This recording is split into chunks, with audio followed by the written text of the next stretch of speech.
Hello and welcome back to the channel. Today it's time for another Q&A video, and thanks again for all the comments and questions on the last video that I did.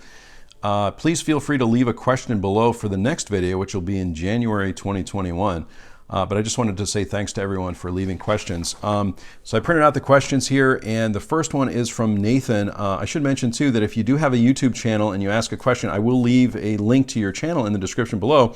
And this is from my good friend Nathan Jones. And he asked a very hard question. My question is, if someone asked you for 5 films that have defined your life, what would they be? Now, I gave this one a lot of thought, and I have a few films here. I'm sure you can probably guess a few of them. But the first one would be, of course, this movie, Jaws, which I've talked about so many times on the channel. And I love this movie. I know it may be hard to fathom that a horror movie could be one of my favorites or something that defined me. But this movie I saw with my family in the theater in the summer of 1975, and I just have really fond memories of it. So I think many of the favorites that I've chosen today are movies that may be more like comfort films, and Jaws is one of them, as you know.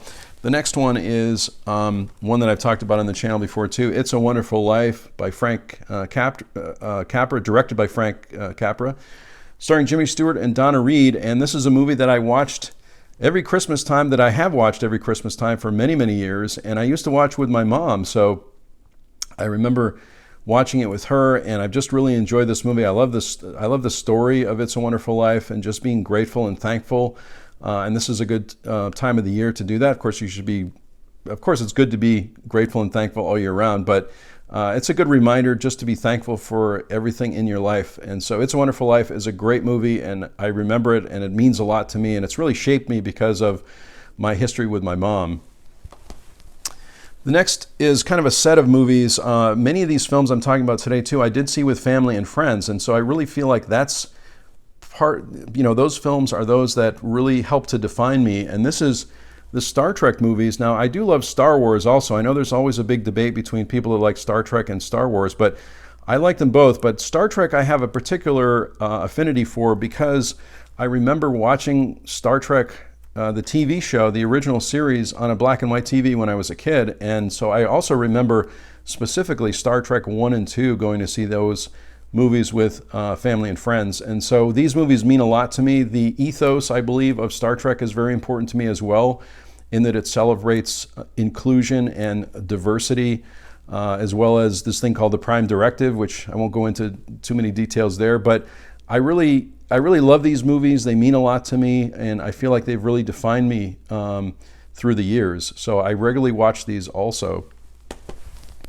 The next one is another movie that I saw with my mom.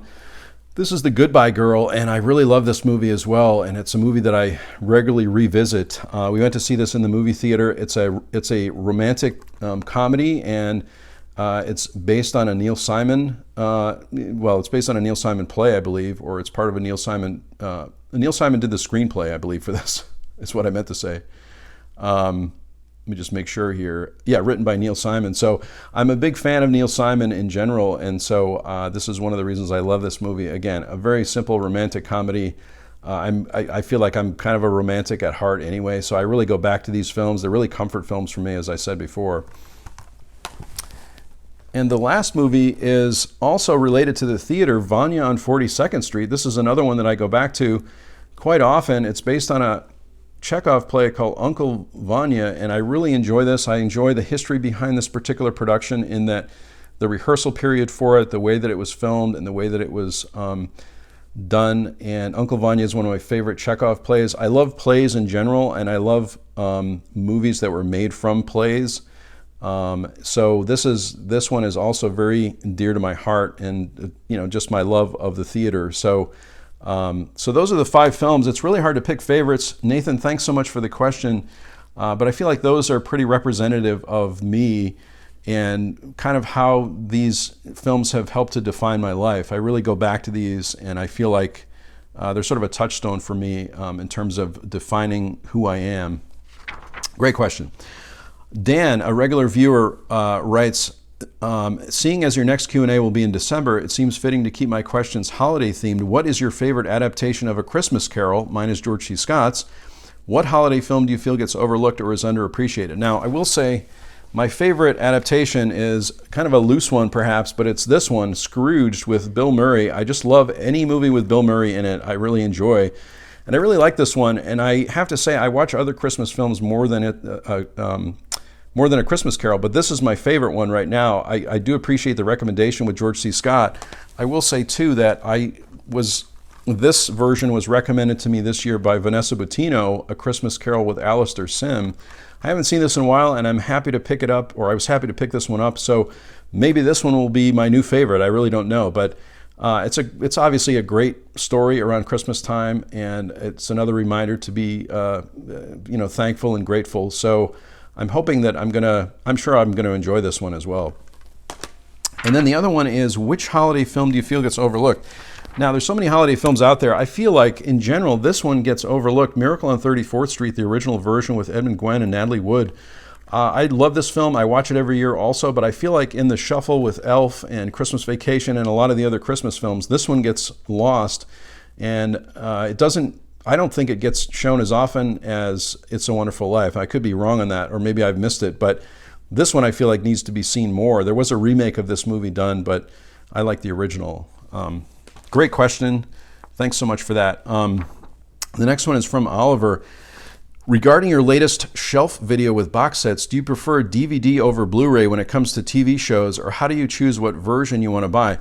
This is another great question. In general, I would say that I prefer Blu-ray across the board, or 4K if it's affordable. But certainly there's another video on this too. We recently picked up the Big Bang series, the complete series on Blu-ray with a digital copy. And I like the digital copy too because we watch that show so often that it's just on demand and we can watch it on Vudu. So in general, my preference is Blu-ray 4K if possible. Again, with if it's affordable. If the show is something I really like and there's no Blu-ray release of it, I might wait for the Blu-ray release, or I might just pick up the DVD version of it. They may not do a Blu-ray release of it. So for example, The Odd Couple was on sale. The complete series of The Odd Couple was on sale a couple months ago, and there is no Blu-ray edition of that, I don't believe. So I picked up the DVD version of that particular TV show. So sometimes you can wait, and sometimes it's a bit of a gamble because they may not they may not do a Blu-ray release of that particular show. What a great question. Thanks so much for that. The final question, it comes from Bailee Walsh, and she also has a YouTube channel, a great YouTube channel too, which you should check out. I will link that in the description below, where she talks about books and movies and the Criterion Collection specifically also. She says, I was wondering what some of your favorite plays are, or playwrights if you have any, and how your love of theater plays came about and developed. I may have mentioned this on the channel before, but I did when I was in high school. I did do some acting in plays and also in college, and so that's really where my love of the theater has come from. I really enjoy the camaraderie and the being in the group in terms of the theater, working with a group, working on a play, getting to opening night, all the elements of being in the theater. So I absolutely love the theater. I wish I could go see some live theater right now, but it's just not possible. But I will tell you that I do have some favorite playwrights, and one of them is, I've actually pulled this from my high school. I kept this all the way from high school. These are a series of plays from Edward Albee, and I did The American Dream. And so this is actually from my high school production, and it's kind of a serious play for high school, but this is, Edward Albee is one of my favorite playwrights, absolutely. And of course, he did Who's Afraid of Virginia Woolf, and this other one here too, Seascape, and many other plays. But Edward Albee, I really enjoy his work and his plays. Arthur Miller also, Death of a Salesman is the most well-known. There's a great documentary on HBO right now on Arthur Miller, which I've seen a couple times, talking about his life and his plays. He was married to Marilyn Monroe for a few years. So Arthur Miller I generally go back to as well. There's more plays obviously than Death of a Salesman, but this is his most famous one. Tennessee Williams is also one of my favorite playwrights. This is The Glass Menagerie, one of his most popular ones. But of course, he also helped on movies like The Fugitive kind with Marlon Brando, directed by Sidney Lumet. So Tennessee Williams, an amazing playwright. Harold Pinter. Also, I really love Harold Pinter's work. There's a great Harold Pinter feature on the Criterion channel right now with many of the films that he contributed to writing screenplays for, but he's written a number of plays, and so I really love Harold Pinter's work, including The Birthday Party and many others. Great playwright. And finally, my absolute favorite playwright is Anton Chekhov. This happens to be also another copy of some plays that I did. I did one of his plays in college called the Three Sisters, and this one even has some notes that this one has all my notes. I've kept this over the years. I played Vershinin in the Three Sisters, and so I really enjoy this play. But I enjoy all of Chekhov's plays. I was also in The Seagull too. And I really enjoy Chekhov plays because they have a good mix, for me anyway, of comedy and tragedy, which I think is really representative of life in general, because we all go through good times and bad times, ups and downs, and I think Chekhov represents that really well. Some of the Chekhov plays can be considered comedies, but there's a lot of serious elements to a Chekhov play. But anyway, these plays I go back to quite often. I love Anton Chekhov. He's one of my favorite playwrights of all time. That's going to do it for the Q&A video for this month. I really want to thank everyone for the great questions. I really appreciate it so much, and I really enjoy doing these videos. If you have more questions for the January video, please leave me a comment below and a question. But I also want to say thank you so much for all the comments and for all the new subscribers, all the existing subscribers. Thank you so much. If you like this video, click on like. And if you haven't subscribed to my channel, please subscribe. I'd really appreciate that. I sincerely hope that everyone is safe and well, and I'll talk to you soon.